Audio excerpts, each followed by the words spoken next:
it out. He gives insights and a bunch of kind of interesting perspective of his 2 cents or 3 cents on the business behind music, entrepreneurship, media, and his social game is obviously pretty strong. So without further ado, introducing to the show, Dorian from group82media.com. What's up, brother? Nothing much, man. Appreciate you having me. Thank you. So I see sun's out, guns out, huh? You got Texas getting swole over there, you go? Yeah, man. I just got back from the gym, man. And I usually try to lift like at night, but I knew I had this and other stuff doing today. And I was in the gym today, man. And this, I guess it's when the serious people in there. I mean, it was a lot of super jack folks in there they just eat salads and drink smart water all day. Had me feeling some type of way. So I might have to go back later, man, do 2 of these now. I was just grabbing a coffee this morning. I walked across the street, and then this like I'm 6'2", 6'3", and this guy pro rolls through 6'5" and just jacked. And then I looked up, I'm like, you actually get visually intimidated when someone's that much like visually bigger than you, and you're just like, holy shit, dude, what are you eating? And then I thought about, wait a second, if I'm 6'3", like 220, 30, whatever it is, probably a bit more with the Corona pounds. Well, what do like anyone under 6 foot look at us as? Because you're not a small dude yourself. So but I'd never, I guess when you're just at a certain spot, you just think everything's normal. But then you see someone big, you're like, whoa, wait a second, you're flipping. This is weird. Yeah, and that's something that affects your life in so many ways. Because I'm 6'1", I'm probably about 260 right now, and it's just when you walk in a room, you automatically command attention no matter what.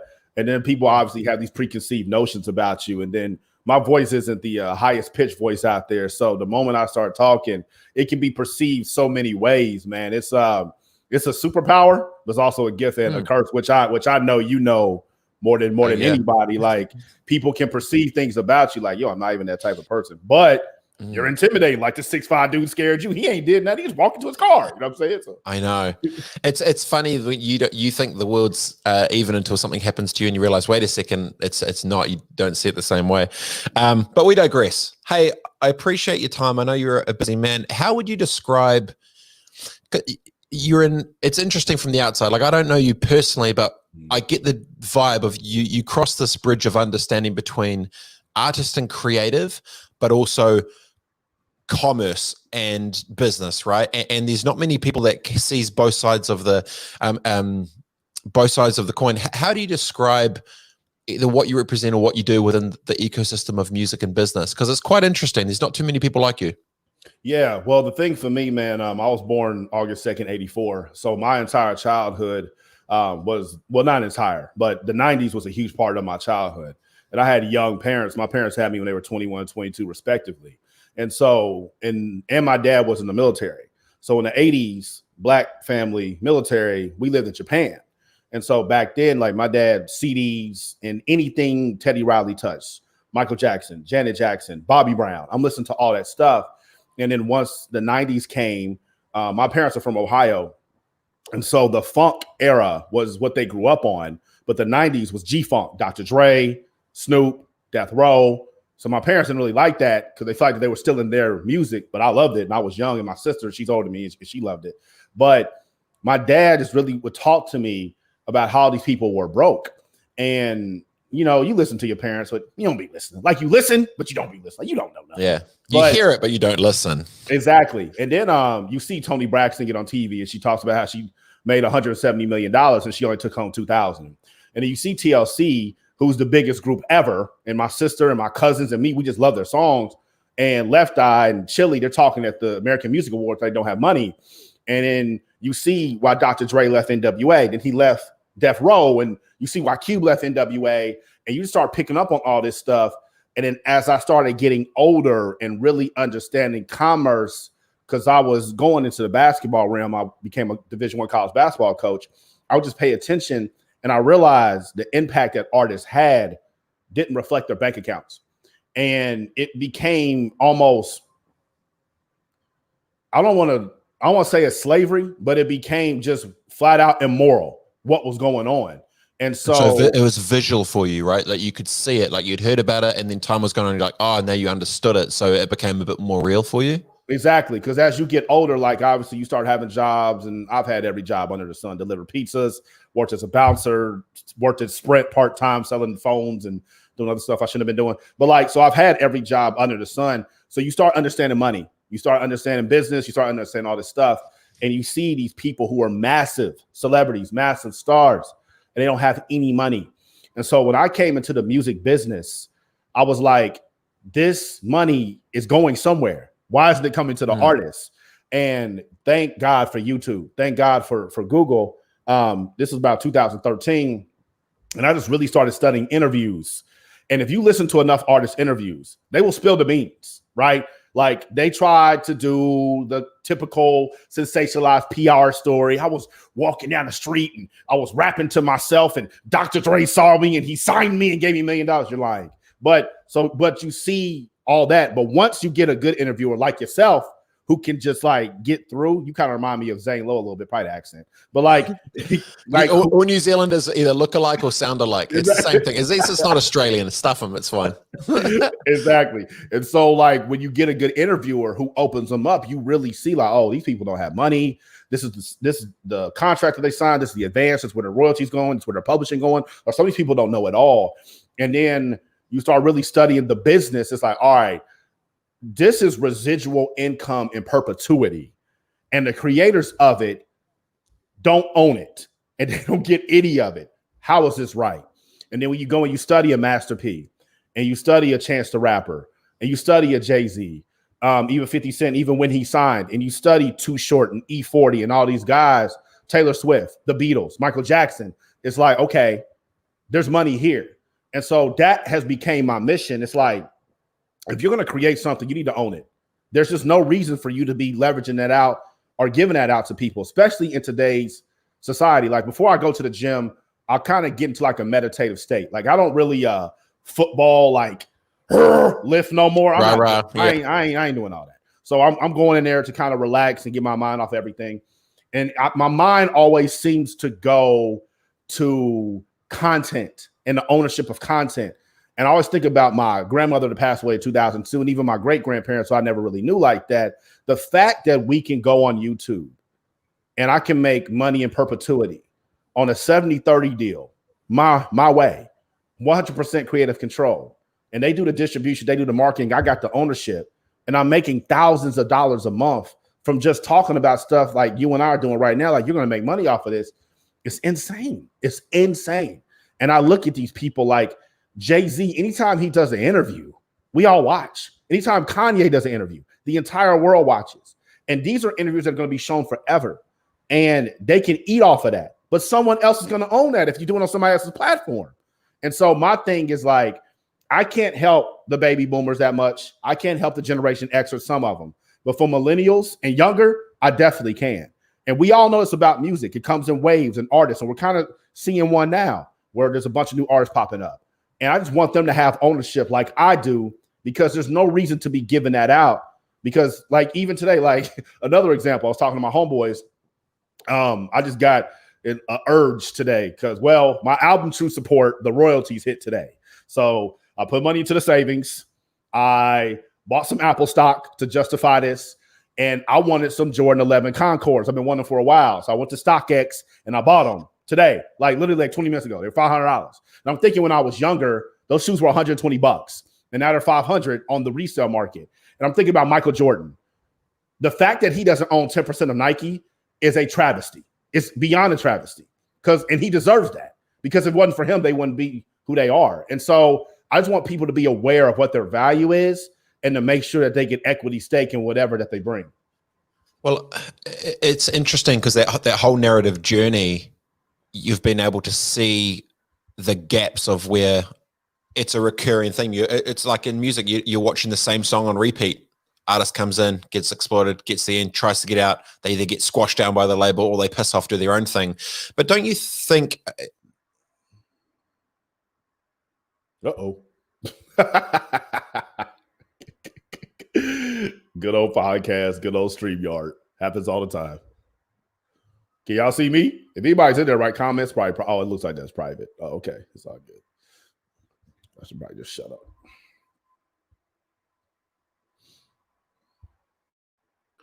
Sorry, back in there. There you go. Always happens. Always happens. I was just saying the it's like a song on repeat, and you've just seen the artist come through, get squashed by a label, come through, get held down, come through. But now, obviously, with SoundCloud and with YouTube and stuff, it feels that, you know, with the Russes of the world and the Chance the Rappers, you know, dude's making $1 million just off his hats. Do you feel that there is enough success for the independents right now that it's a new wave that's coming for the way things were? Like, do you think we've passed that tipping point of yellow cabs versus Uber when everyone's just like, no, I'll just catch an Uber? Like, do you think we're hitting that moment because there's been enough people so far, or do you still think the way things were will survive because they'll adapt their model outside of just like a 360 deal or whatever? Like, how do you think this plays out for the music world of mainstream versus independence in the next I think 10 years? Yeah, I think that there's a few things with that, and your sound changed a little bit. So I don't know if it's the settings or whatever, but your sound changed a little bit. But like, I think there's going to be a few things with that.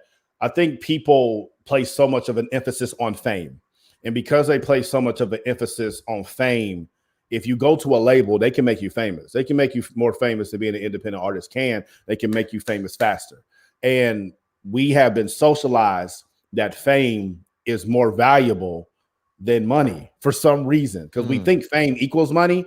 But if everyone knows I'm famous, that's more valuable than how much money I have in my bank account and nobody knows. And so a lot of artists get into it for that. And so when you have TMZ and all these gossip sites and everything that's going on, it continues to push that. And so when an artist changes their mentality on that, that's what they can be like Russ, they can be like Chance. And then another thing that needs to happen is the transparency of information. There still is a lot of stuff in the music business that people don't talk about because A, either artists can't talk about it because they signed an NDA. B, they don't know what they signed at all. C, they're scared to talk about it because they don't know how to make money on their own. Or D, they might have all that information. They just don't want to talk about it because it might not be their personality. Russ has the personality where he talks about this stuff. Chance has the personality where he talks about this stuff. I have the personality where I talk about this stuff, but it's still going to take more people. Like what Kanye did with Twitter when he revealed all his contracts, no artist had ever done that. But the reason Kanye is able to do that because he's making billions of dollars through shoes and apparel. So because he's doing that, he doesn't have to get his money from the label daddy. He's getting his money somewhere else. And so when you have more artists who are going to do that and reveal what's going on with radio promotion and reveal what's going on with touring, how Live Nation owns a lot of these venues, and reveal what goes on when people, they want to be on Vivo on YouTube. What that means, you're actually signing over your YouTube rights in perpetuity. When they start revealing this stuff, that is what's going to empower independent artists. Every other industry that has experienced a surge of independence is because they had the information from people that were in it, and they told them, hey, you don't have to do this anymore. But because there hasn't been an artist that's as big as Drake, that's independent, people are still like, yo, but you're not Drake. You're not Jay-Z. You're not Cole. You're not Kendrick. Yeah, I'm not. But they came out in 2009. If Drake debuted today, I don't know if Drake would even sign. He wouldn't have any reason to. So that shift is going to happen fundamentally. And I think we're probably going to see in the next 5 to 7 years. Interesting the word empowerment, because I've been thinking about when it comes to the talent with stuff like this, it becomes either, you know, you're saying, you know, a Cole or a Jay or a Drake, but at what point is the balance between empowerment versus exploitation? Because sometimes if you're talking about fame being the catalyst for them to, you know, drink their own Kool-Aid on their own stuff, in many ways it makes their circle of intellect smaller, because they don't want to be perceived to know less, and they don't want to be perceived to not know what's actually going on, because they feel like the man of like, I got all this clout, I got all this shit. It's like, cool, but they don't actually what's going on the back end, but they'd actually rather hide from it. They're probably not in the rooms when the business deals are getting done. They don't have that tight circle that's around them, whether it's their day one crew or whatever. They probably don't know about intellectual property or global distribution rights and percentage splits of how things work from the tech side. So in many ways, the game still from an exploitation side is actually geared towards itself and its own self-interest. They probably don't want to be messing with people that are extremely intellectual with their rights and stuff. I'm sure that's why a lot of people probably hate I can imagine a lot of the mainstream, the big boys probably aren't fans of Russ, which how he's so vocal about certain things, because he's bringing empowerment against exploitation, right? But it feels like there's chips at the armor of it. But for you, the content that I've seen, you're very confrontational, yeah, right? And I love it. That's a great way to put it. I love it. I love it because, you know, there's certain things that I get extremely passionate about, but it's when passion and emotion mix with intellect on something that you genuinely care about and you just get hyped, you just flip and go to town. Why does the combativeness come for the fear of future regret that you have for other artists that might get screwed, or is it for yourself because you can see it's broken for you? What's the tension of your own frustrations versus the future regret of others? That's an outstanding question. I think there's a few parts of that because I'm never straight on mad on social media, which people don't believe that, but they don't. Like this social media, this is internet. This isn't going to make me mad. If it gets to be too much, I'm going to turn it off. But what it is it's literally naturally my personality. Like we talked about in the beginning of the interview, I have a deep voice. I'm a big dude. When I start talking, people pay attention. It comes from my dad. It comes from my grandmother. It comes from my aunts. It's just a Clark gene that we have. That's number one. Number two, like I told you, I used to be a college basketball coach.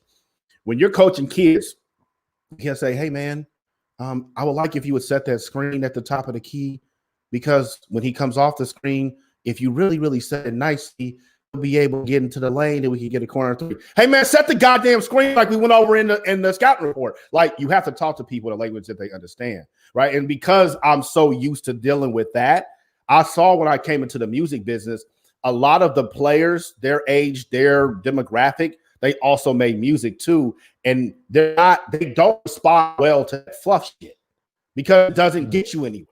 That fluff doesn't get you anything. But when the coach talks to you, it penetrates a little bit differently, especially when the coach is giving you something that you know that works and you know that they actually care.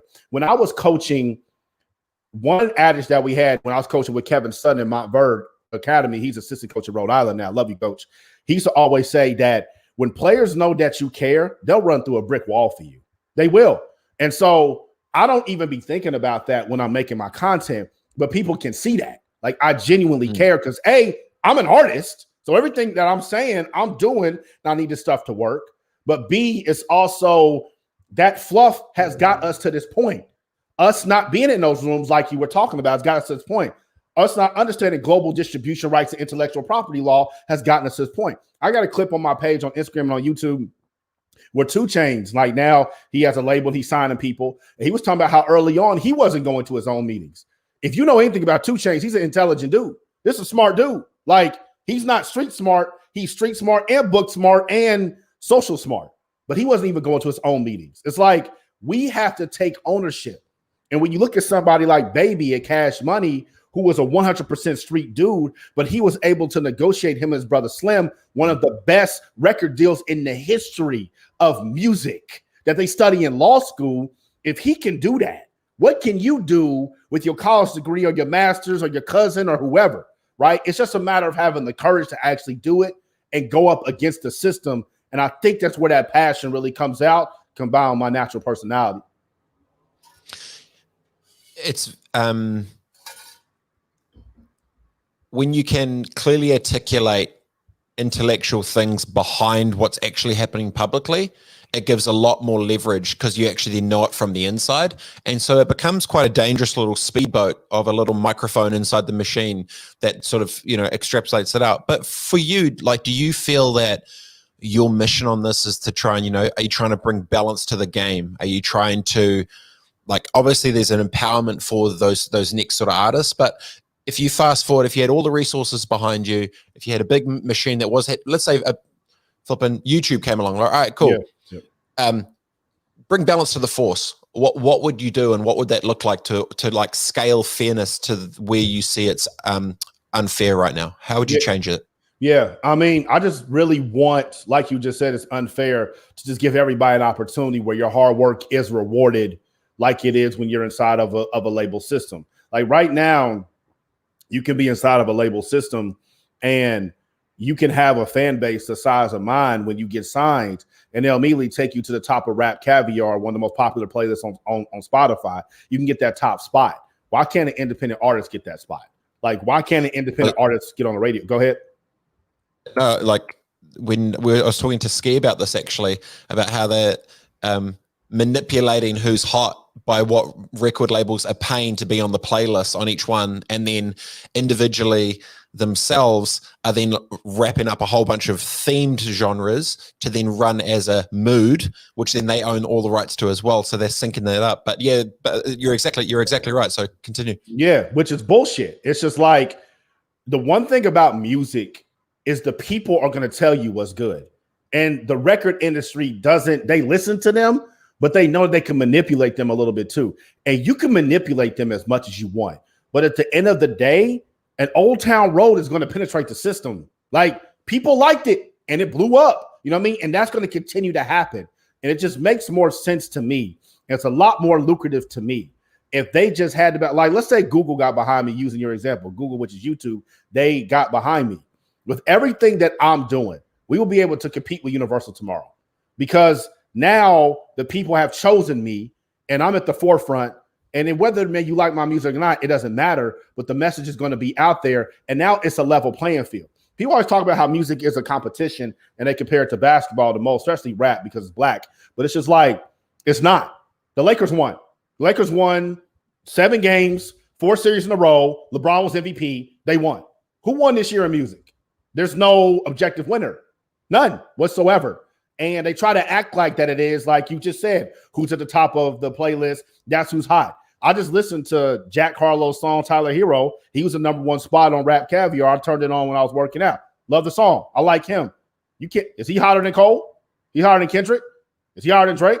No. But if you don't know anything about rap and you go to Spotify right now, he's the #1 spot, you would think he's the hottest. Is he the richest? He don't own none of that. You know what I mean? So it changes the narrative, because if you can control the media, you control the messaging, you control the seeds of the perception of what other people think, right? Which is exactly why anyone who's doing any type of big power play with governments, they control the media, then they control the narrative, they control the messaging.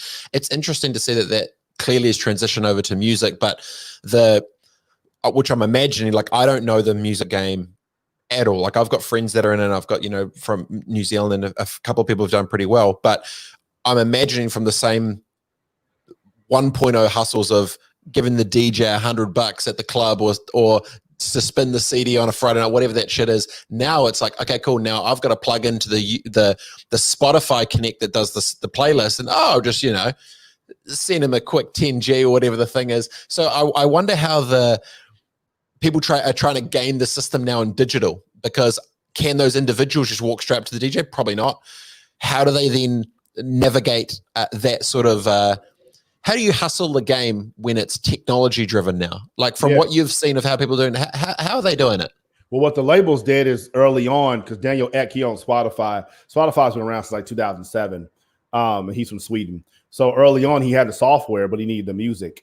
And who had the music? Universal, Sony, and Warner. So he had to broker licensing deals with them. But they didn't just broker a licensing deal. Universal, Sony, and Warner had equity stake in Spotify. And so that's payola in the highest form, conflict of interest in the highest form. I think Sony sold their shares a few years ago, but Universal and Warner still have equity in it. And so you have that. And so if you're an independent artist, you got to fight that. Another thing Spotify just announced, like this day, it's announced this last week.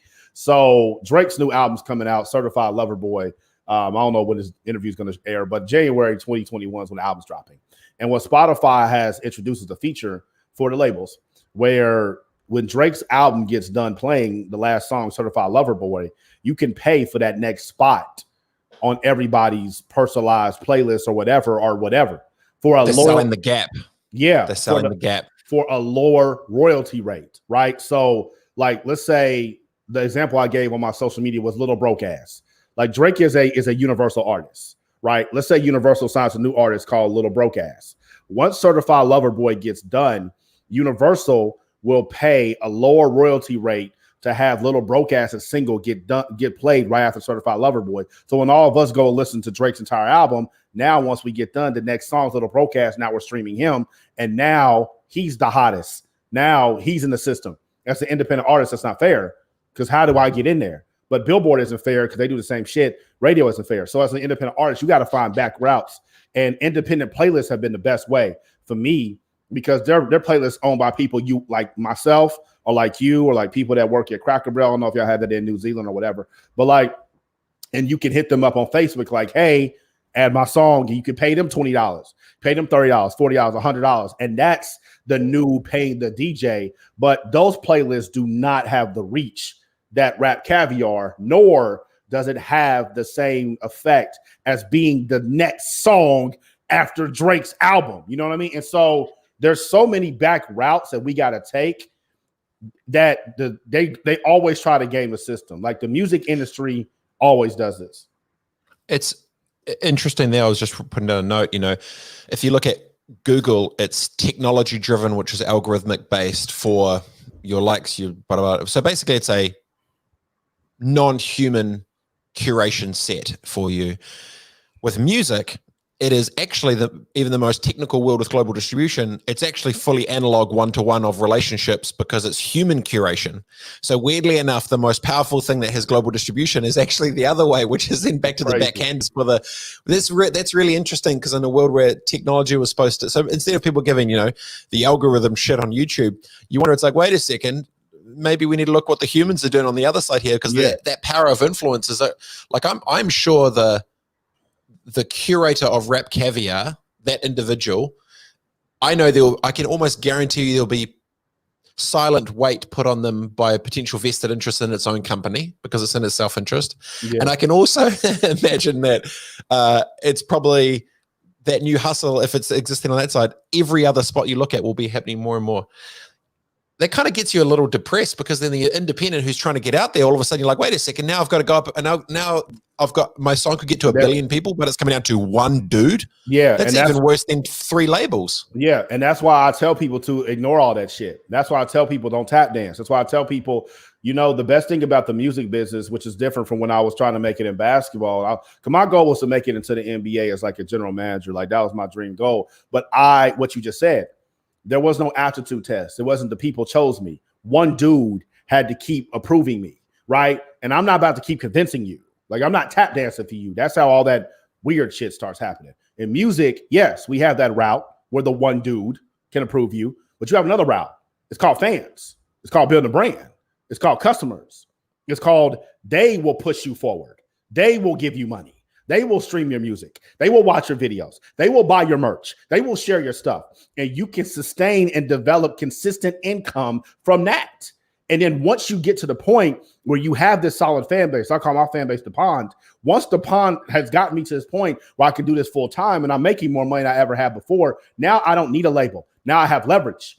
So if a label does talk to me, it's like, first of all, that old contract that y'all doing, I'm not doing anything with that. And B, I'm so comfortable in my lifestyle and everything that I'm doing. Why would I bring you in? I have built this entire thing on my own. Now, going back to what you said earlier, between the mainstream and the independent, that's where the artist has to decide. If you want to be really famous, you can go to a label. You're going to give up some of this leverage that you've built, or you can maintain independently, grow a little slower, but you own everything, right? That's the dilemma, because nobody is signing anybody for, like the example I gave earlier, when you rapping down the street and they got their window down and Dr. Dre can give you a contract. That doesn't happen anymore. You got to have social proof. They want to see you have a brand. Since you already got to do that anyway, why not maintain control? So that's the thing. Like, well, you cuss a little bit, so I guess I can cuss a little bit on here too. But like, yeah, I give a shit. Go nuts. Yeah, it's like, fuck that dude. Fuck that dude who I need approval from. Fuck him. I have fans, man, and they're going to continue to buy the music. And you see that too with these old school artists who still have careers and they still tour, who aren't signed to labels anymore, right? Like Ludacris, I don't even know who he signed to if he is, but a couple of years ago, he got paid $80,000 to perform at the halftime of the University of Georgia spring football game for 15 minutes.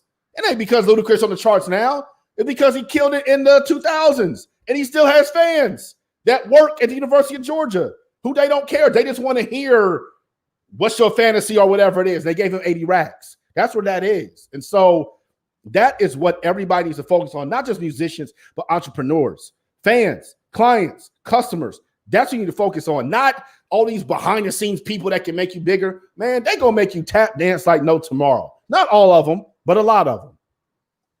It's interesting because the point there where they're wanting you to already have your fan base and bits and pieces and then give up that equity, the bit that's tricky about it is they almost wanted a fully de-risked layup for them to just plug into their system, right? And then it's like, oh, if you've got if you're hot on the streets, you've got this amount of numbers. If you've got this much momentum, oh, you've got blah, blah, blah, blah, blah. And so for them, I'm imagining it's like, okay, plug in, go, there you go. Now we own your shit. Thanks for coming. Because if there's thousands that want to be on there, they can just curate the biggest upside as if it was a casino of human beings for talent, right? Like, give me the best odds. Okay, you've got 1 million, you've only got 2,000. Okay, yeah. I don't care if you're cold, you've got the 1 million. I convert that 1 million. And I imagine most of those decision makers are potentially, if they're publicly run companies, they look into the quarterly earning reports and the short-term gain, not actually building a brand and building a career. It doesn't feel that the care is there for the long game. And the worst part about all of that, because everything you said is 100% right. And the worst part about all of that is when you sign, yes, they have ownership, but they charge you for their entire system. They charge you for the radio promo. They charge you for the touring. They charge you for the licensing deals. They charge you for everything. So the moment that you sign to, you have built a brand. You've invested all the resources. You've taken all the risk. You have built this turnkey operation, and now I'm signing over to you, and you're charging me for what you said that you're going to help me with. When the system is automatic, like, you're going to get me on the radio. You're going to get my music put in that Netflix show, and I'm going to get publishing and royalties off of that. That you're going to be able to get me on this tour, and I'm going to be able to sell merch. Some of those things are guaranteed. You already know that. So why are you charging me for that, man? That don't make no damn sense. Like, that's like going onto Shark Tank and you have this towel. It's the best towel ever, right? It can wipe your face and your balls at the same time and give you a tea tree feeling. It's the best towel of all time. Mark Cuban loves it. He said, I'm going to give you 10% for $100,000. Boom. So now he owns 10% of your company. Is valued at $1 million. The reason you want to go to Mark Cuban, because Mark Cuban owns the Dallas Mavericks in the NBA. So he has a locker room. He has players. He has athletes. It's a great thing, right? And he owns that. He makes money off of them. And then once the deal's done, Mark Cuban hands the towel to Luka Doncic for him to post it, and Mark Cuban sends you an invoice for that. Why the fuck are you sending me an invoice? You own 10% of the company. But that's what the record labels do. And everybody's okay with it. But in any other business, take equity, but then pay for services. The little segue, but still on this idea of exploitation, I saw 2 interesting clips when I was doing the digging, and they came through the amazing YouTube algorithm because I was doing some digging on the behind the scenes of business and stuff around Gary V and Adam22. Oh man. and I, for those who haven't seen it, essentially you go on a solid rant. It's bloody great.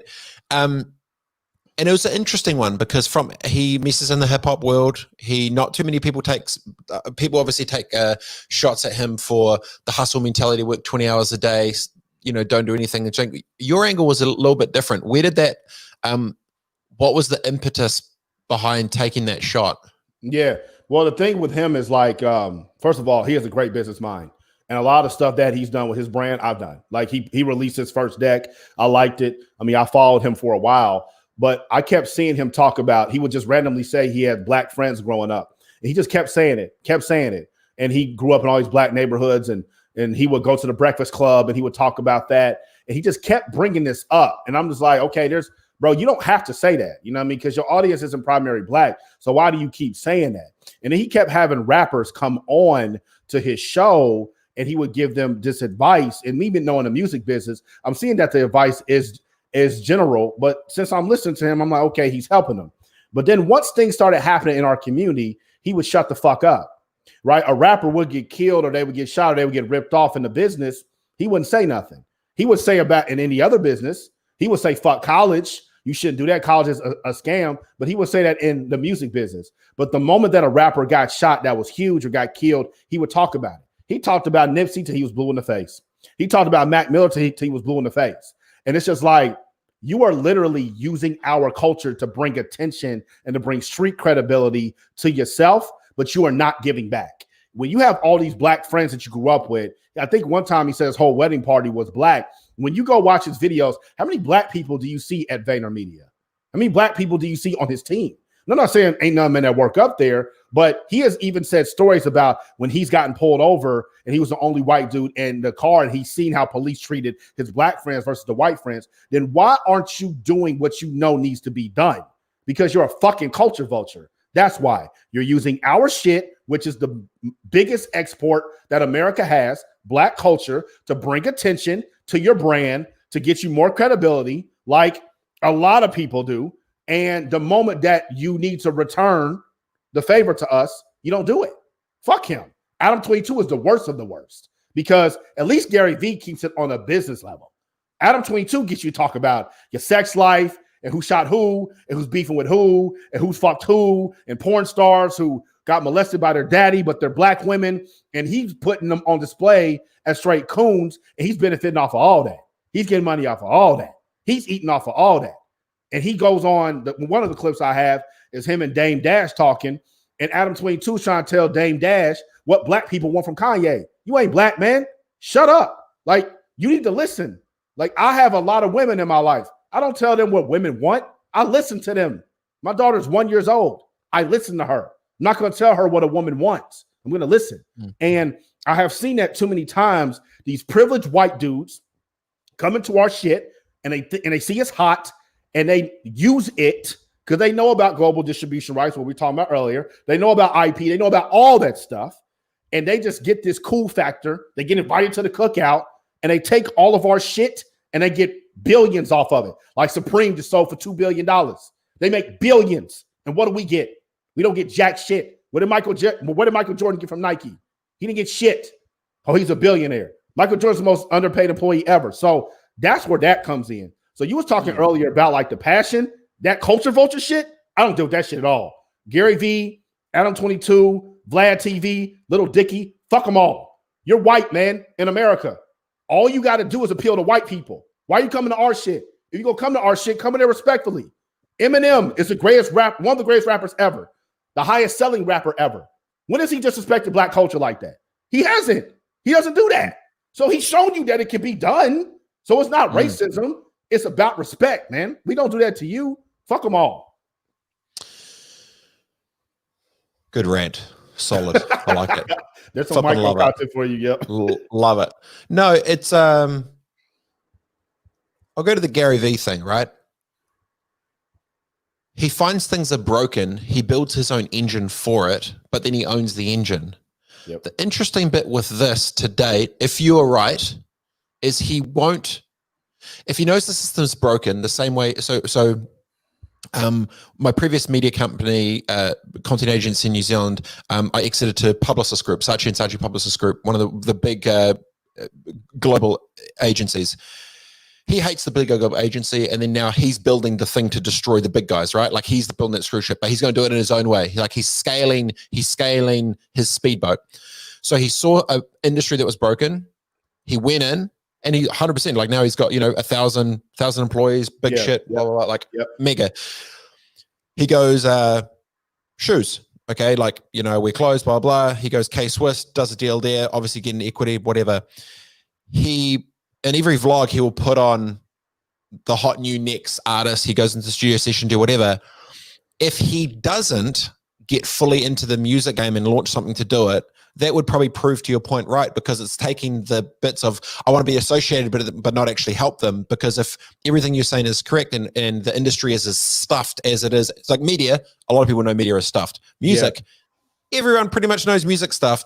Yeah. The question should be, well, if you're going into sports management, if you love sports so much, if you go into business and you love agency world and you love agency so much, but then you've got all these black friends and all these hip hop career, if you're homies with Nipsey and all this other stuff, shouldn't the next play be actually launching the music 2.0 of exactly what you're talking about, where it's scaled empowerment for the independents at mass that then take care of those big things? Because if you're thinking about billion-dollar industries, agencies are great, but music in perpetuity potentially might be a lot bigger. So I guess what I'm saying is, I'll be interested in the next 10 years if your thesis is right, because if he doesn't do something at scale within music, but he's leveraged all the relationships and clout and everything from within it, then that actually is interesting, saying, oh, well, you rep all this other stuff and you go do that. But then the thing that you're really interested in this, you're not doing for. So what are you actually doing in the music space if you know that all these young artists, which are predominantly African-American, are actually getting steamrolled, right? Yeah. It's an interesting take. It is. And that's a great observation by you, because I didn't even piece that together as far as with his media company and with sports management and all that. He definitely He does comes. it, and each time he does it, he did the one thing, empathy one, which also just got flipped. Yeah. He finds a niche that's broken in an industry. He builds the engine for it, which is a good engine, and then he either flips or scales the engine. It's clear that music is a massively huge part for him. If you are right, and your issue is around the vibe of a culture vulture for I've got black friends, but I have to keep bringing it up around white people because it gives me clout or whatever that thing may be. Yeah. Surely, in a world where you're an early investor in, Facebook and Uber and all these other things, you must know it. That will be the true test, because it's a market ripe for disruption. It's global distribution. It's text based. It's driven around community and talent and artistry. And everything he's built has always been as a byproduct of seeing something that's broken, which is similar to myself, but obviously he's done it way, way bigger. So realistically, it should be Vayner Music that launches, which full ownership and IP for all artists, with the engine to be able to rep them and scale it out globally using his blueprint for content. And if he doesn't, maybe you're right. Yeah, exactly. And, and like I said before, his business mind, his business acumen can't be disputed. And I think in our community, specifically black people, we got to learn to take the message and separate it from the messenger. The thing about us is when someone gives us a really good message, we fall in love with them. And there's no reason to fall in love with Gary Vee, because everything you just said is correct. Like, he's done that. And so I don't even have that expectation for him. But based on his characteristics, his personality, his brand, Vayner Music would make a whole lot of sense. But even if you don't do Vayner Music, like you said, your whole wedding party was black. Where them dudes at? I don't even follow him no more, but I know D-Rock. I know his brother, AJ. Where them dudes at? I mean, just something that, because he's always talking about micro and macro. Just, okay, where's the micro of that, And so I've seen it so much. My education, me being in college basketball, now being in music, I see so many white people who pander to the young black talent, but don't give them the equity. It's like, I'm not going to stand for it. You're quite the catalyst for microscoping specific things that you feel are wrong, and it's the intent you can like the pieces that you find for it. It's not about what they like. Let's say for Adam22 and who he interviews, if it's predominantly black and potentially not the most intellectual, and if he is, the platform of cool can be used as a bit of a Trojan horse to actually get in and potentially just make them look dumb, or exploit their lack of understanding about certain things or the way they communicate. I get that. Have you seen anything publicly where it's flipped the other way, where it's like a Charlemagne to someone that's white? Is there an equivalent? That's a really good question. Like the only person, and she just completely went to shit with it. The only person I could possibly think of that was doing that one time was Oprah. Like, she's the only one. And then what she's done the past decade against black men has just been terrible. But like, I feel like Oprah started off doing the salacious content. She started off having the Ku Klux Klan on there versus the Black Panthers. And then she completely flipped in to the book club and positivity and all that stuff. And her platform became something not just for black people, but for white people, right? And she will push you into the stratosphere. The Oprah effect is absolutely real. You know what I mean? So that's the only way that I can see it. And she became the media maven. She owns all her shit. Like, she became the template. So like I said about Eminem, it's there. So you got to ask these rich white dudes, why do you go that route? Adam22, you're not dumb. So why are you exploiting when, if you flipped it, it's been proven that it can work? Like, I always say this too. Why is the news so negative when we see the reuniting of soldiers with their families and everybody is touched by that? We see kitten videos. Everybody's touched by that. Everybody gets moved by a positive story way stronger than they get moved by a negative story. So why in the hell do y'all keep pushing the fucking negative all the time? I'm not saying we need to have on rose-colored glasses. I'm not saying that. But damn, can we get some balance? I mean, and then when it leads to commerce and my people are the ones not getting any equity and we're doing all the work, and it leads us getting shot by police, politically, we can go there. It's like, somebody got to say something. What's interesting, Dorian, about that is when they're going for the short, quick win for the clickbait, topical, relevant thing, that it's a cycle. It's like a news cycle. It's like I remember, I think Jon Stewart got interviewed in this one thing, and he just said, my brain had just got sick and tired of just doing the same loop. I just done a loop every day, new cycle, new thing. What am I talking about it? And you almost wonder for people like that, if it's just car wash mentality, drive through day by day, you don't have depth and longevity. It becomes over time, without the depth, there's not that glue that attracts it to it. It becomes like a little flashing light, like there's no depth, right? So I think you're right for the short term, but if you look at the Oprahs of the world, when it's long tail and becomes bigger than itself, it's having the courage and bravery to be able to flip that from exploitation to empowerment. But I think, to your point, those type of people who build a platform on exploitation, I don't feel have enough driver internally to know that the right thing to do is to flip it to the empowerment piece. See, Oprah did, but I disagree. They know, they just don't want to. Okay, yeah, okay. No, you're right. Yeah, because I think we underestimate how intelligent that these people are, because these systems have been created. It takes a lot. That's why I never shoot down an entrepreneur. I'm not shooting down Adam 22's brand. That shit took a lot. I'm not shooting down Vlad TV's brand, Gary V's brand, Little Dickie's brand. It takes a lot. No matter what entrepreneur, no matter what advantage you have, it takes a lot. A lot of people hate Donald Trump. He became a billionaire. That takes a lot. But the morals, like, that is what gets caught up, because what you keep saying is about exploitation versus empowerment. Everything that you said is right. It's about the loop, and they all want to flip it. But it's the same mentality with the labels. It's the exact same thing. They have no incentive to empower because everybody's chasing the fame. And like the example you gave about the casino, which is great, they can just go get somebody else. And they know they don't need to. Yep. And I'm going to charge them for everything that we do. And all my friends work at the radio, and they work at Rolling Stone, they work at Billboard, and they work at Netflix. We're going to get the royalties, we're going to get the publishing, we're going to own it in perpetuity. We're going to burn this artist out, give them some cocaine, get them some lean, give them some women, put them on tour. And then once his song, man, you didn't hit top 40, all that threshold, you didn't get 200,000 in sales. We got to go another direction. It's better if you do it independent, because now you get to own everything. Okay, yeah. They got me famous. I'll do independent. Yeah, go, get away. And then we sign the next dude for 50,000 while we own all your hottest shit. I mean, they know. And they can use the system to push it. They can use the system to push that person to actually make him a thing. I just had a note here. I actually saw an interview with Oprah a while ago, and it was about her mindset shift. And she said, yeah, if it's about the intention of uplifting, enlightening, encouraging, and entertaining, if it's not that intention, we don't want to do it. And those 5 words, right? Like, so she's like, okay. But you said something before, which I just want to duck on. You said she hasn't done much for black men in America. What do you mean? Stedman's not holding it down? I don't know. The main thing with her that I had a problem with was when Michael Jackson was alive, she did a lot for the Jackson family and giving them a platform to express themselves, especially when it was the Wacko Jacko and all that. She did a lot to make sure that Michael was able to express himself and tell his side.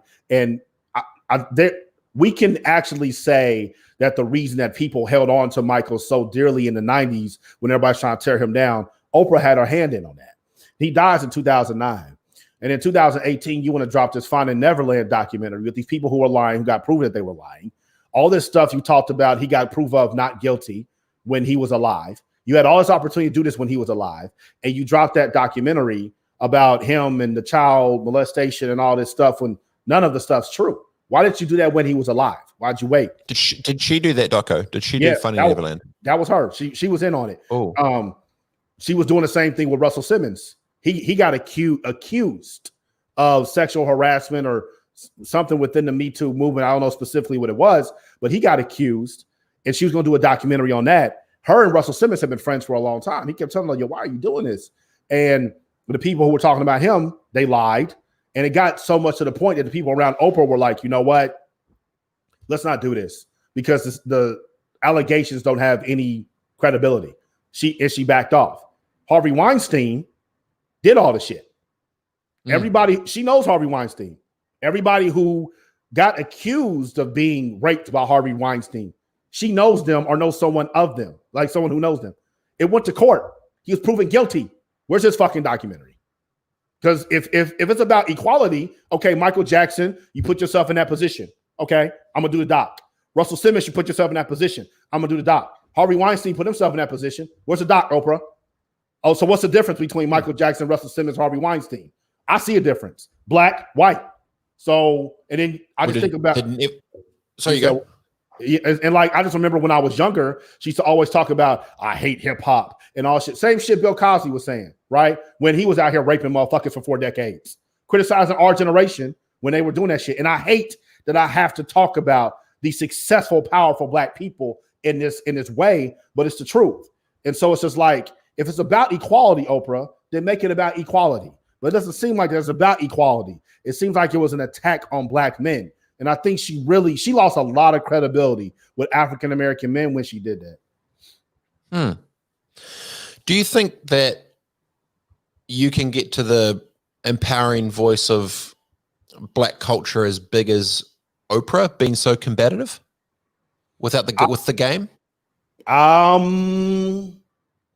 I think in their era, no, because anybody who rolls like that, they got picked off, something happened, they spread rumors, whatever.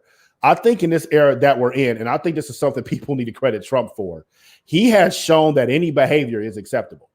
And so like there is going to be a Trump effect. We have seen CEOs, pastors, these people we thought were the uber professionals act in a totally different way because of him.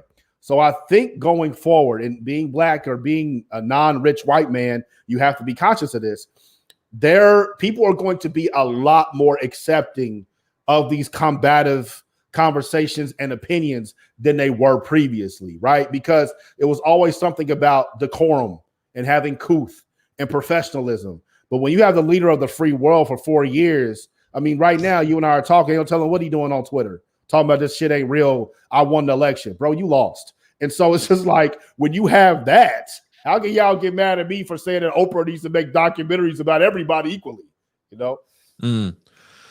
It's going to be interesting to play out. I always wonder when, something from the inside tries to just destroy out. How does it succeed when it's clear that when there's power and politics and strategy and there's all this kind of Game of Thrones shit when it comes to money and these things they're passionate about, those that usually have the most, usually in many instances care the actual least about the art or the craft because they care about this.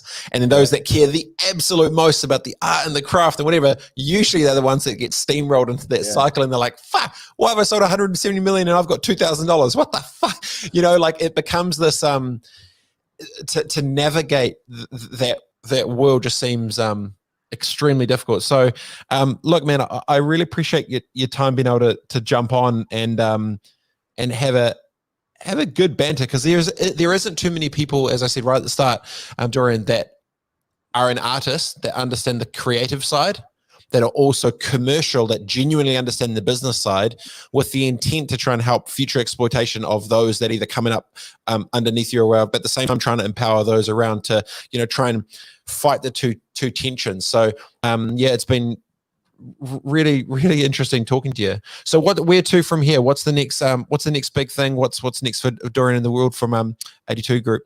Yeah. Group 82, sorry. Yeah. So right now we got Black Friday sale coming up. So anybody if you're in Group 82 Media, Group 82 Media. So Group 82 Media is for all entrepreneurs. So anybody that does anything, we help you. Because I started off with Group 82 Music and we still had that, but it was really tailored towards music artists. And so a lot of people like yourself, real estate, fitness, whatever, kept hitting me up like, hey man, can you help me too? So we launched Group 82 Media. So we got Black Friday sales coming for anybody that's looking, social media ads, getting your website built, Facebook pixel installation, email funnels, hiring interns, like a lot of services we do at group82media.com. Go check that out. We got a sale coming up for Black Friday for music artists, Spotify players placement, websites, merch store, beat store, any of those things that you needed, cover arts, biographies written. We have all that. So go check us out, Group 82 Media, group82music.com for that. As far as with my brand, I'm really, really going hard on YouTube right now. Listen, and I'm going to say this because I really want your audience to understand. YouTube is offering distribution deals 70-30, where you keep 70% of the revenue, they get 30%. You own 100% of your masters. Essentially, you have 100% creative control. You can release content as much as you want, and you get paid money. I don't have to call a single advertiser. I don't have to approve a single advertiser. Those ads run on my channel, and this is stuff that you get in perpetuity. So for every artist that wants a distribution deal like Master P, or for every person that's looking for residual income, you need to be making content every single day for YouTube. You need to be making content every single day for Instagram. You need to be making this content, because that is what's going to win out, because the internet doesn't end. It's not a movie. It's not a fad. It's going to go on way after us, right? AR is here, but it's coming. AI is here, but it's coming. Virtual reality has been here for a long time, but it's really, really coming. And the people who put out the most content and build the biggest brand, they're going to get paid off of that the most, for their likeness and for what people want to see. You know what I mean? So continue to release content, please. Please do that. We have free ebooks if you need help with this stuff. If you're an artist, group82music.com, free ebook, how to get 1 million streams on Spotify. Go download that. Group82media.com. I got a free ebook. 3 social media strategies that actually work, right? That I've used, that show you and walk you through how to build your brand online social media, because most people don't know where to start. So go download that free ebook. It really lays the foundation for you at group82media.com as well. And if you got anything, you got any questions, shoot me a DM on Instagram at Dorian Group 82 on Instagram. I see the DMs. Now, if you come in there talking some bullshit, I'm not going to respond. But if it's legit, I'll hit you back. So, dude, I really appreciate your time. Dorian, thanks so much, man. Group82media.com and Group82 Music. Appreciate it. Best of luck for the yarns, man, and let the good battle continue, my friend. And best of luck in Texas. Absolutely, man. Thank you for having me. I appreciate it, bro. Talk soon. All right, have a good one. See you, bro.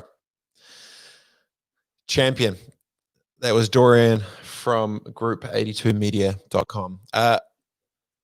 Very good chat. This has been Robett Live Dash Radio Dash Talk X. Extremely interesting conversation. Have a good day, team. I'll see you soon.